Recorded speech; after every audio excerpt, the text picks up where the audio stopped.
ये राष्ट्रीय सुरक्षा का मुद्दा है। जब बांग्लादेश क्रिकेट बोर्ड के एक सीनियर अधिकारी ने यह वाक्य कहा तो पूरे क्रिकेट जगत में हलचल मच गई। सवाल सिर्फ क्रिकेट का नहीं था, सवाल राजनीति का नहीं था, सवाल दो देशों के रिश्तों का नहीं था, बल्कि सवाल था खिलाड़ियों की सुरक्षा का, टीम की मानसिक स्थिति का और एक ऐसे टूर्नामेंट का जिसे क्रिकेट का सबसे बड़ा महाकुंभ कहा जाता है, T20 वर्ल्ड कप। भारत में होने वाला T20 वर्ल्ड कप पहले से ही चर्चा में था, लेकिन जैसे ही बांग्लादेश की ओर से यह संकेत मिला कि वो भारत में खेलने से पीछे हट सकता है, वैसे ही सोशल मीडिया से लेकर क्रिकेट बोर्ड्स तक हर जगह एक ही चर्चा शुरू हो गई। आखिर ऐसा क्या हुआ कि बांग्लादेश को भारत आने में डर लगने लगा? बांग्लादेश क्रिकेट टीम कोई छोटी टीम नहीं है। पिछले एक दशक में उसने कई बड़े उलटफेर किए हैं। भारत को उसी के घर में हराना, एशिया कप और वर्ल्ड कप में दिग्गज टीमों को कड़ी टक्कर देना, ये सब बांग्लादेश की पहचान बन चुके हैं। ऐसे में जब ये टीम कहती है कि भारत में खेलना राष्ट्रीय सुरक्षा का मुद्दा बन गया है, तो इस बयान को हल्के में नहीं लिया जा सकता। दरअसल इस पूरे मामले की जड़ सिर्फ क्रिकेट नहीं है। इसके पीछे भू राजनीति, हालिया घटनाक्रम, सोशल मीडिया पर फैलाया गया माहौल, खिलाड़ियों को मिल रही धमकियां और अंतर्राष्ट्रीय स्तर पर बढ़ती असहिष्णुता जैसी कई परतें हैं। पिछले कुछ महीनों में भारत और बांग्लादेश के बीच रिश्ते औपचारिक रूप से सामान्य ही रहे हैं, लेकिन जमीनी हकीकत थोड़ी अलग दिखाई देने लगी।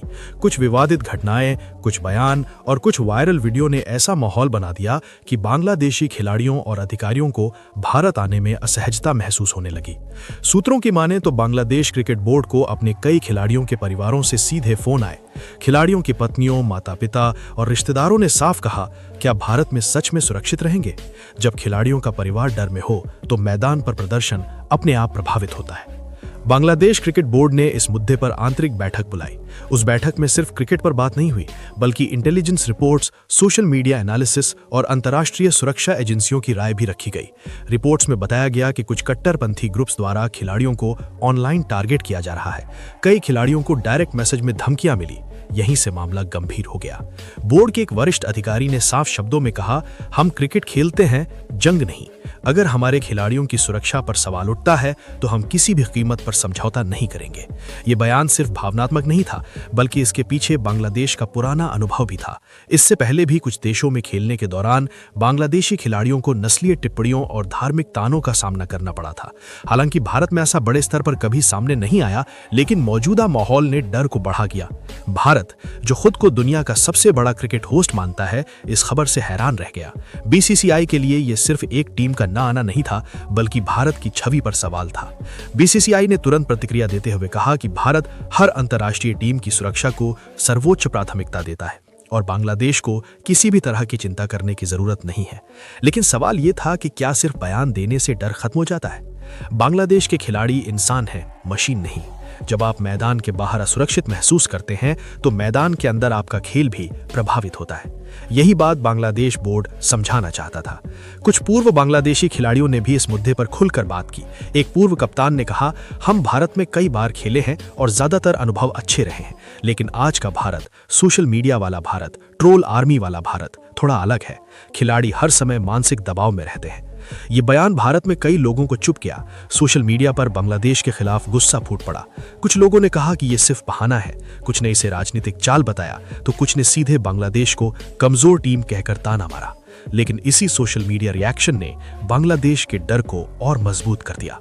बांग्लादेश क्रिकेट बोर्ड के पास दो रास्ते थे, या तो दबाव में आकर भारत में खेलने की हामी भर दी जाए, या फिर अंतर्राष्ट्रीय मंच पर अपनी चिंता साफ रखी जाए। बोर्ड ने दूसरा रास्ता चुना। उन्होंने ICC से बात की। ICC को साफ बताया गया कि ये कोई क्रिकेटिंग इशू नहीं, बल्कि सिक्योरिटी और मेंटल वेलबींग का मामला है। ICC के लिए ये स्थिति बेहद नाजुक थी। अगर बांग्लादेश नहीं आता तो टूर्नामेंट की साख पर असर पड़ता। ICC ने भारत से विस्तृत सुरक्षा प्लान मांगा। होटल से लेकर स्टेडियम तक, ट्रेनिंग से लेकर ट्रैवल तक, हर मूवमेंट का ब्यौरा मांगा गया। भारत ने भरोसा दिलाया कि बांग्लादेशी टीम को Z कैटेगरी जैसी सुरक्षा दी जाएगी। लेकिन बांग्लादेश का सवाल सिर्फ सुरक्षा गार्ड्स तक सीमित नहीं था। सवाल था माहौल का। क्या स्टेडियम में खिलाड़ियों को निशाना बनाया जाएगा? क्या धार्मिक या राष्ट्रीय नारे लगेंगे? क्या खिलाड़ियों के परिवार सुरक्षित रहेंगे? इन सवालों का कोई लिखित जवाब नहीं था। कुछ क्रिकेट एक्सपर्ट्स का मानना है कि बांग्लादेश का यह कदम भविष्य के लिए मिसाल बन सकता है। अगर एक टीम सुरक्षा कारणों से किसी देश में खेलने से मना कर देती है, तो कल कोई और टीम भी ऐसा कर सकती है। इससे अंतर्राष्ट्रीय क्रिकेट का ढांचा ही हिल सकता है। दूसरी तरफ कुछ लोग इसे बांग्लादेश की रणनीति मान रहे हैं। उनका कहना है कि भारत में खेलने का दबाव, भीड़ का शोर और घरेलू पिचों का फायदा, इन सब से बचने के लिए सुरक्षा का मुद्दा उठाया जा रहा है। लेकिन बांग्लादेश ने साफ किया कि ये कोई रणनीति नहीं है।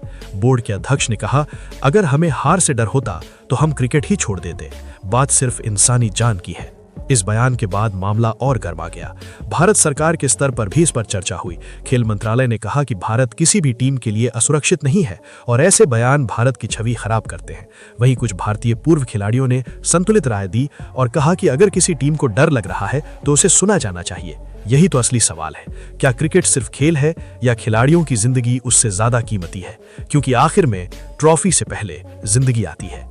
अब सवाल आपसे है, क्या क्रिकेट किसी भी कीमत पर खेला जाना चाहिए या फिर खिलाड़ियों की सुरक्षा से बड़ा कुछ नहीं? क्योंकि आखिर में ट्रॉफी से पहले जिंदगी आती है।